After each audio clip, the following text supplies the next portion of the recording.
What's up everybody, Soul here with another sort of Convallaria video, and today we're going to take a look at our boy Camelot. He is here, he is powerful, he is massive, and I have been testing some stuff on him. And so, without any further ado, let's get right into it. So here we go, Camelot. Let's take a look at his trait. Predator's Law, love it, love the name. Increases max HP by 50%.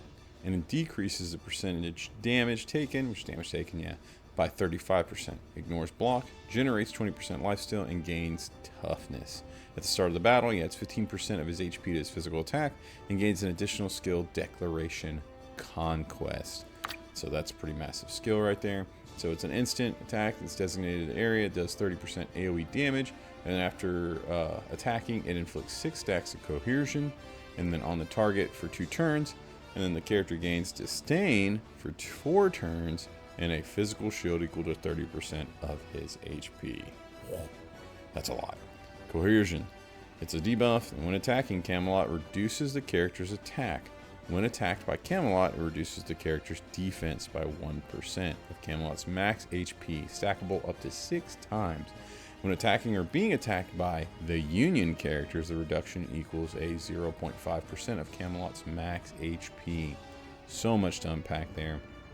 And then, of course, moving on, before launching an active AoE attack, it inflicts 3 stacks of coercion on the target for 2 turns. If the target is already inflicted with coercion, the character gains Act Again and Regroup for 2 turns. And so regroup right here, we know what Act Again is, but regroup is it cannot get Act Again effect from the trait specifically. And then of course it can't be dispelled or immunized, and this effect is gained during, if this effect is gained during the extra act, it reduces the duration by 1 turn, which we'll get into that later. Okay, and then regroup for 2 turns and recovers 1 energy, which can be triggered up to 1 time per round.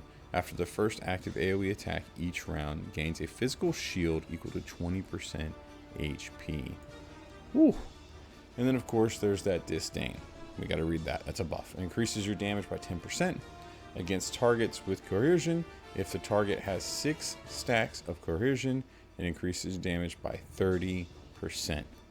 After being attacked by enemies with 6 stacks of coercion, if in injured state, recovers 35% HP, can be triggered up to 1 time per round. Ooh, and this cannot be dispelled or immunized.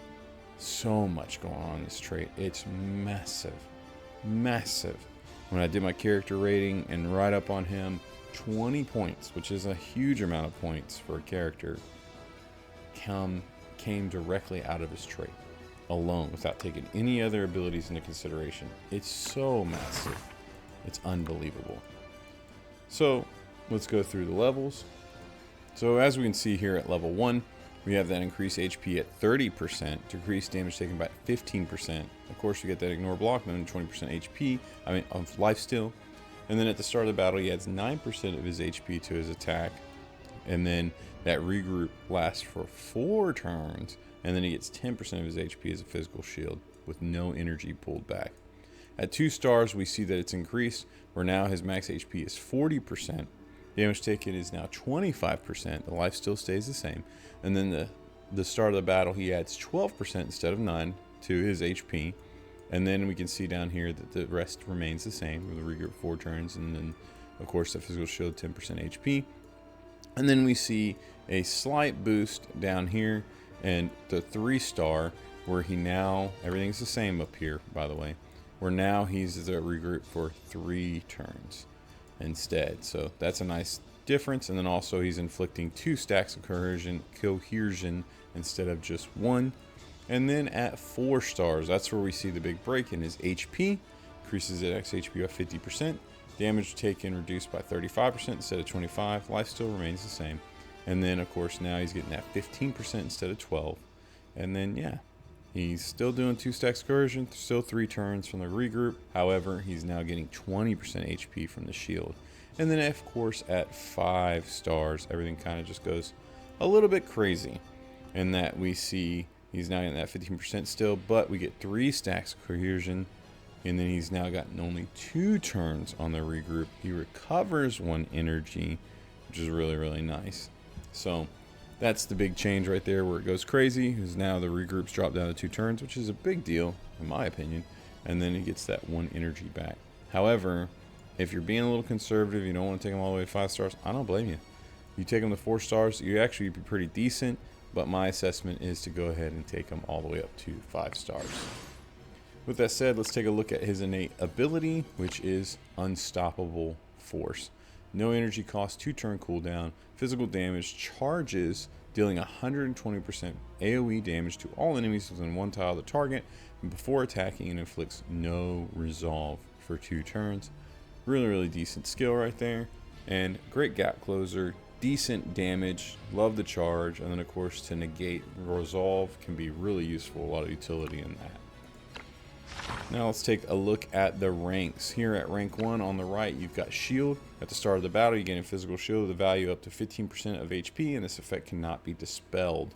So I personally don't like this because it's a one-time deal. You're getting a passive, sure, and it's free, sure, but it's at the start of the battle specifically, and that's no bueno to me. Over here on the left, you have a will to survive, and so this says no energy cost. It is a 2-turn cooldown. Passive increases your max HP by 15% after being attacked. If dying or in a dying state, you recover 50% HP and 2 energy. And then this is reusable. It just has that 2-turn cooldown, so really, really nice. Decent stuff. This is what I'd suggest you to get. At rank 3, you have 2 options. Over on the left, you've got Throne of Ashes. Physical damage, AoE 50% to all enemies within 3 tiles of the character. Steals 1 buff from the targets. And then before attacking, it inflicts 2 stacks of cohesion on the target for 2 turns. After attacking, you gain a physical shield equal to 10% HP for each 1 enemy hit. Additionally, gains a physical shield equal to 10% HP. No cap on that. A lot of HP can be gained off of that, and it's kind of bonkers, if I'm being real. No energy cost, just a 3-turn cooldown. There's a lot of utility here. It's really, really interesting, decent ability. However, I have to suggest what's on the right here, which is Scorn of the Masses. It is a passive, increases your max HP by 15%. To start a turn, it restores 15% HP. When attacked by enemies with current HP lower than the characters, you become immune to bound, disrupt, and knockback. Before being targeted by a single target attack, it dispels all shield breaks.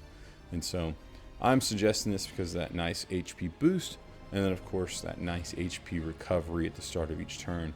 On a passive, this is really, really powerful. He's going to be up front, he's going to be taking hits, and so this is really powerful. The immunities are great, albeit not consistent and always active, but they are nice and they can be great. This is honestly a character you're probably going to want some Castalia for, as he can go both ways on this one. I suggest what's on the right here at rank 3, but if you want to pick up Throne of Ashes, I don't blame you. Very, very good too as well. Up here at rank 5, we have Strength of Activation as his reaction. Of course, extra, I forgot to throw that tag in there.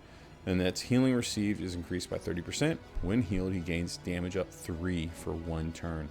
Pretty massive, 30% damage spike. So really, really nice. 1 turn, really good. However, I suggest what you get what's on the right, which is King's Fighting Spirit. Now, this does have a 5-turn cooldown. However, it's a reaction, decreases physical damage taken by 15%. That's period dot, no cooldown on that. When hit, acts again instantly. That's right.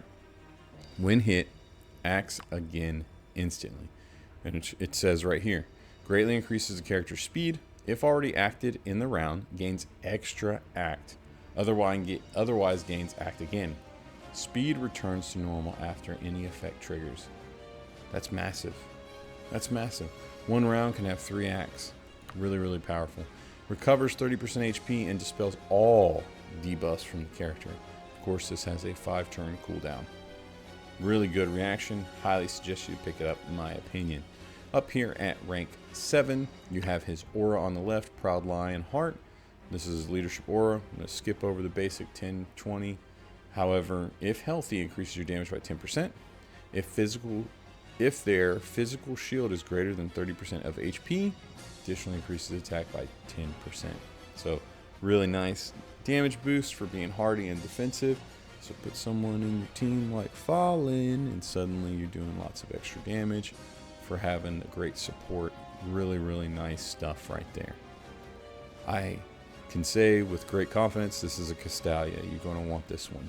However, I suggest you get what's on the right here, which is Verdict Solo Carry. 1 energy cost, 3 turn cooldown. It starts with an instant, jumps to the target location, deals 40% AoE damage to all enemies within 1 tile radius of the target, inflicting no reaction skills for 2 turns. After attacking, the skill switches to Verdict Army's Fall and remains available for 2 turns. And so Verdict Army Falls deals 100% AoE damage to all enemies in the 3x3 area. The target's direction, which includes the direction his tile. So it says 3x3, it's not in front of him.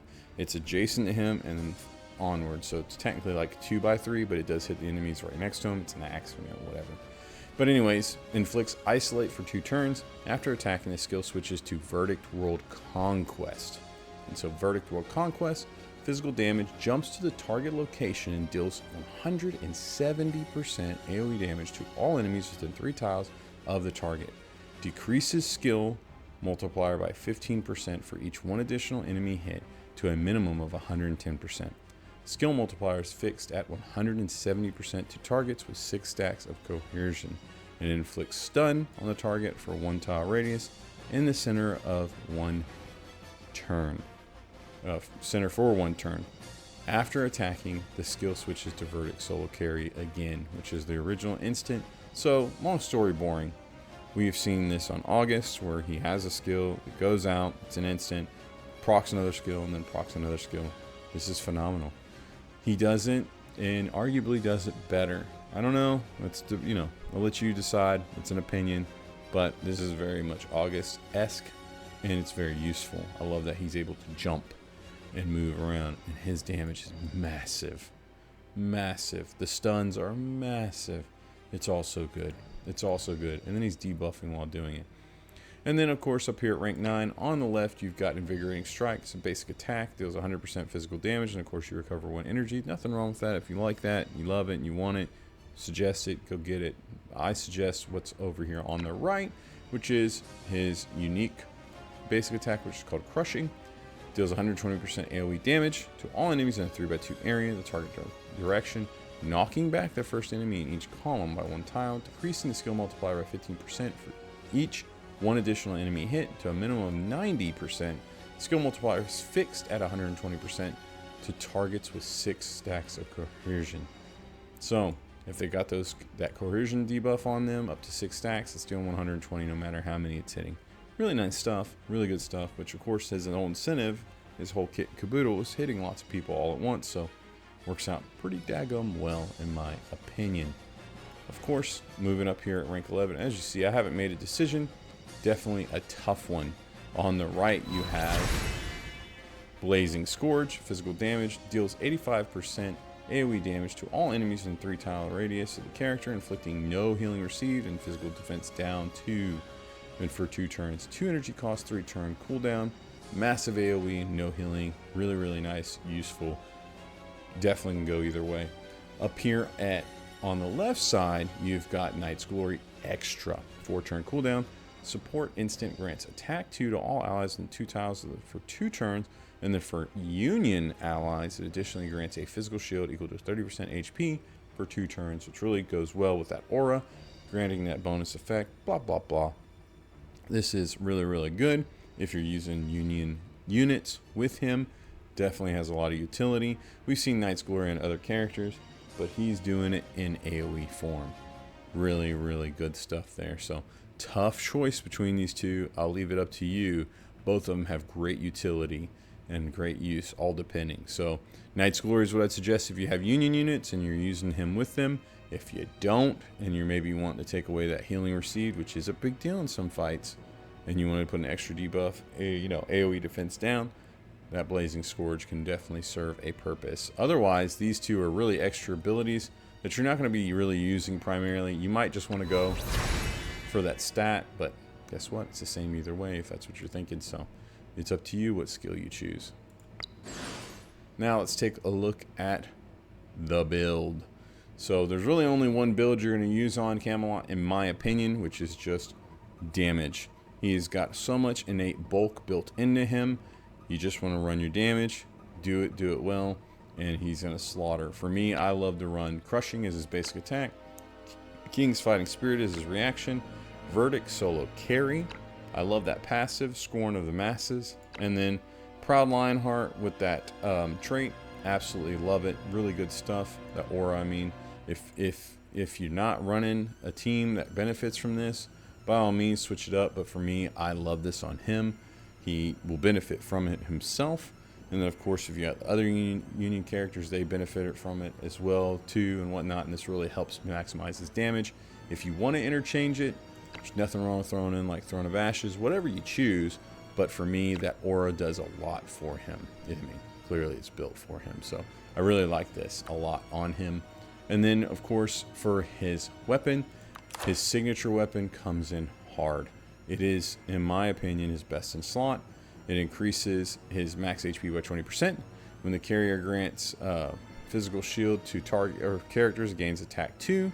And then, of course, Darkfire, which effect increases his physical AoE damage by 20% for 2 turns. I've tested this. For me, it ran and did the most damage. I ran it up against Gale Sword, which comes in a close second, and I absolutely love it. But this one was coming in even better, harder, better synergy overall, does a lot more in other ways. So this is what I highly suggest. Gale Sword definitely is a great secondary option. And then honestly, third comes in with Feast Axe. Feast Axe is a great weapon that I can highly suggest on him. Of course, if you got something like Brutal Axe and that's what you'd rather run, there's nothing wrong with that. Enemy and HP percentage being higher is a likelihood because this guy's going to be in the fray getting hit and so often. However, in that order, for me, it is his signature axe, Darkfire Axe, Gale Sword as a second, and then Feast Axe as third, in my opinion.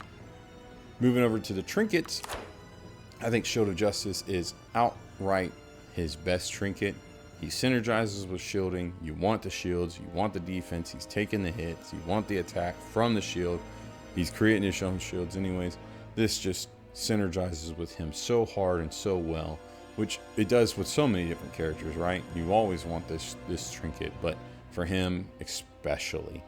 And then, of course, if you want, for me, a good second choice, in my opinion, was Roaring Flint. I love that the instant activates those coercion debuffs, and so you can definitely throw that out there, activate those coercion debuffs, and then roll in and do some damage. This is an AoE instant attack, and it does proc that, so really decent stuff there if that's what you want to use.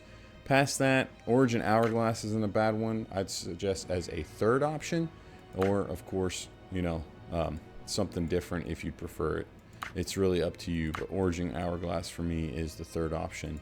Roaring Flint being second, but his best in slot is that Shield of Justice. Now for the Resonance, all day, every day, I like the sword and the wand.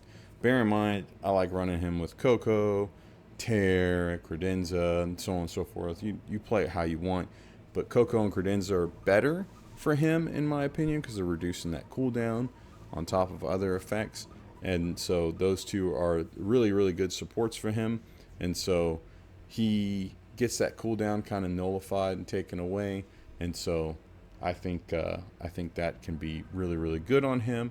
Just going for the damage and his utilizing his mobility and stacking it with that sword and wand resonance. However, if you want to run like the wand and cup resonance and you want to maybe get that engraving resonance on him so he refills his energy and gets his cooldowns back, maybe you don't have a Coco, maybe you don't have a Credenza, maybe you don't have a Tear, that's a great option on him too, because you want to be able to proc his stuff relatively quickly, and so that will have some great utility.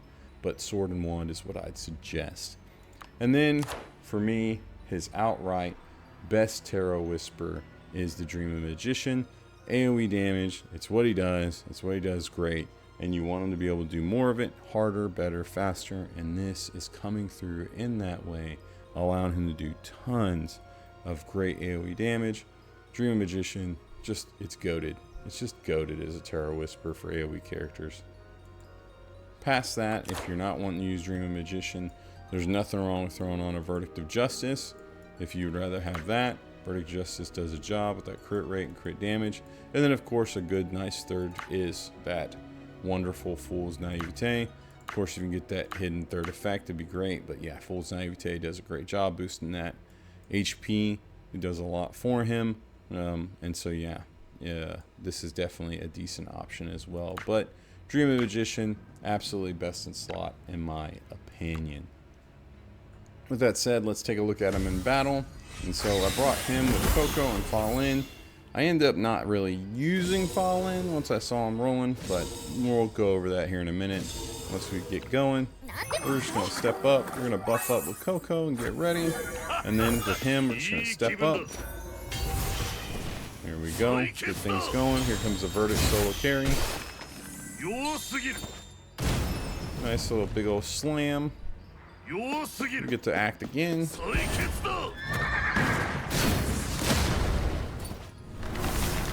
Big hit. Everything just gone. Get the stun too. Bro get hit. So bro got hit. Wow. So he gets to go again. With extra act. We just use our basic attack. We'll pick up the speed here. Enemies start to walk over down towards Fall In. We just clear this boy up real quick. He goes down here. Coco, we're gonna set up that Iron Pot Stew again. We take a turn walking, but I realized we just need to jump on down there when Fall In gets absolutely smacked. So we teleport over and we make our nice start to everything all over again.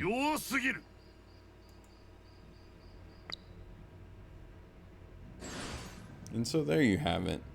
That is our guy, Camelot.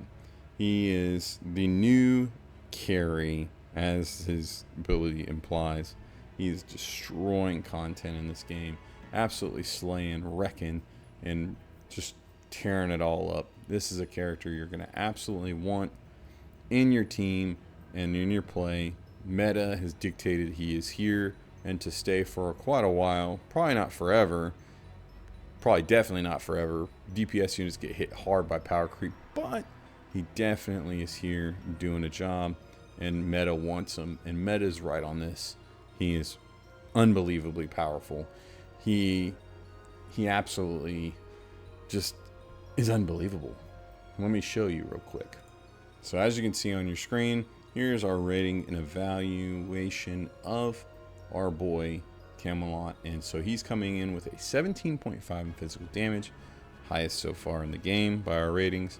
15.5 in tanking, right in behind Layla, who is the highest in our tanking.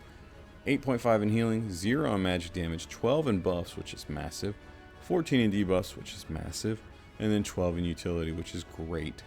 And so his total comes in at a whopping 79.5, totally dethroning SP Samantha, who was our strongest character in the game at her release. She did not hold the throne very long. He has come in and with over 10 points difference, slammed the door on her and shown us what greatness is. This character is absolutely bonkers. And so he is the king for a reason, and he is the king of our ratings as of right now, and I can't fathom he'll be dethroned anytime soon. Camelot, bonkers unit. With that said, I hope you enjoyed the video. Make sure that you check out the link down below where we can find our Patreon, where all of our soldiers are supporting our effort and ensuring that we're able to get the content out and get the resources and the materials needed to make this content, to get these guides out. If you too would like to join the cause, make sure you check out that link, click on it, and support us by joining us and become a soldier yourself. Also, you'll see a link for our Discord where we talk all things sort of Convallaria, and then some. We'll be more than happy to have you with us. And until next time, my friends, I will catch you later. Bye.